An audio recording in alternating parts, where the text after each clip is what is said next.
Hello students, जैसा कि आप लोग जानते हैं कि हम डायनेस्टीज ऑफ इंडिया पे खास सीरीज कर रहे हैं। ये सीरीज का थर्ड लेक्चर है और आज के लेक्चर में हम पढ़ेंगे चोला डायनेस्टी के बारे में, जो कि साउथ इंडिया की one of the greatest empire है और जानी जाती है अपने नेवल पावर, टेम्पल आर्किटेक्चर और एडमिनिस्ट्रेटिव इनोवेशन के कारण से। तो क्या पढ़ेंगे हम इस लेक्चर में? जैसा कि हर बार हम इस सीरीज में देखते हैं कि हम फाउंडर कौन थे ये समझते हैं, फाउंडर ने थ्रोन कब पाया, इसके अलावा वो किसको हराकर रूलर बने, हाइलाइट्स क्या थे डायनेस्टी के, साथ ही साथ में इस डायनेस्टी का अंत कैसे हुआ। सबसे पहले समझते हैं कि फाउंडर कौन थे चोला डायनेस्टी के। तो चोला डायनेस्टी के जो फाउंडर थे उनका नाम था विजयालय चोला। जी हाँ, फाउंडर का नाम याद रखना बहुत जरूरी है, विजयालय चोला। अगला सवाल आ सकता है कि कब फाउंडर ने इसको चोला वंश की या चोला डायनेस्टी की स्थापना करी। तो उसका जवाब है अराउंड 848 टू 850 सीई। जी हाँ, 848 या 850 के बीच के पीरियड में माना जाता है कि इनकी शुरुआत रही।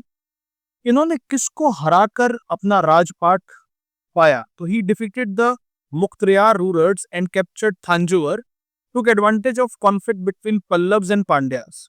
अगर आप हिस्ट्री के स्टूडेंट नहीं भी हैं तो भी मेरा मानना यह है कि आपको पल्लव और पांड्यास के कॉन्फ्लिक्ट के बारे में जरूर पढ़ना चाहिए, क्योंकि वहां से आपको ये सीख मिलती है कि किस तरीके से कॉन्फ्लिक्ट डिक्लाइन को जन्म दे सकता है।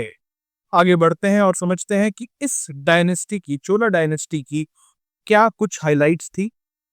एक बहुत बड़ी हाइलाइट ये थी कि इन्होंने काफी मॉन्यूमेंटल टेम्पल्स बिल्ड किए, जैसे बृहदेश्वर थंजावुर में बहुत नाम था इस टेम्पल का, इसकी बहुत ख्याति थी। इन्होंने एक एफिशिएंट एडमिनिस्ट्रेटिव और रेवेन्यू सिस्टम तैयार किया, जिससे कि इनका रेवेन्यू भी अच्छा रहा और जनता के बीच में इनकी एक्सेप्टेंस भी बहुत थी।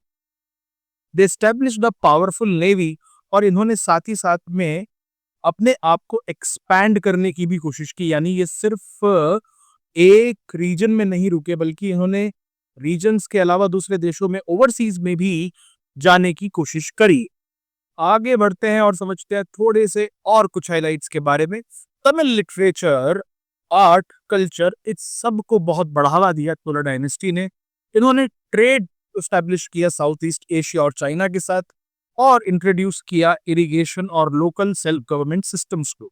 जैसा कि मैंने आपको पहले भी बताया कि एडमिनिस्ट्रेशन को लेकर इनका जो कंसंट्रेशन था या प्रेफरेंस थी वो बहुत स्ट्रांग थी, और उसी कारण से इनको हिस्ट्री एक स्ट्रांग एडमिनिस्ट्रेशन वाली डायनेस्टी के रूप में याद रखती है।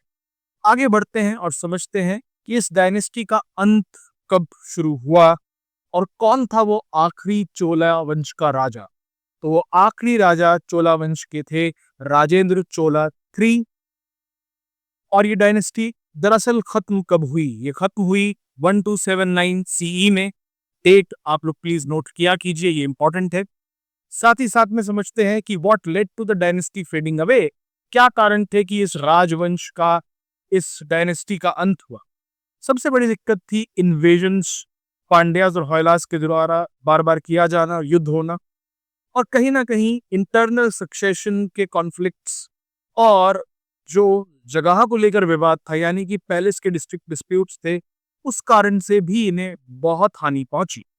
इकोनॉमिक डिक्लाइन हुआ, ट्रेड का नुकसान हुआ, और दोनों ही इकोनॉमिक और ट्रेड के डिक्लाइन के साथ साथ करप्शन की भी प्रॉब्लम देखी गई।